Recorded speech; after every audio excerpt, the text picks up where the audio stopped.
The illegitimate Georgian Dream Team regime ქართული ოცნების არალეგიტიმური რეჟიმი ქართველი ხალხის სურვილებისა და შეერთებული შტატების ინტერესების საწინააღმდეგოდ ქვეყნის ჩინეთის კომუნისტურ პარტიაზე ომის დამნაშავე პუტინსა და ირანზე გაყიდვის პროცესშია. საქართველოში არჩევნები გაყალბდა. ამასთან ისინი ავრცელებენ ანტიამერიკულ პროპაგანდას და მუდმივად შეურაცხყოფას აყენებენ პრეზიდენტ ტრამპს.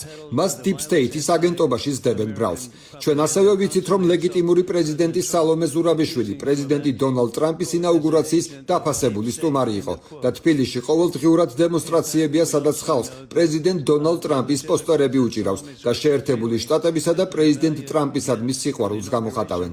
ქართული ოცნების მარიონეტულმა პრემიერ-მინისტრმა გასულ კვირას ჩვენს სახელმწიფო მდივანს მარკო რუბიოს ტყუილების თქმაში დასდო ბრალი. ამ გარიყული რეჟიმის საქციელის საფრთხეს უქმნის ყოველივე იმას, რასაც პრეზიდენტმა ტრამპმა სამხრეთ კავკასიაში მიაღწია და ეს უნდა შეიცვალოს.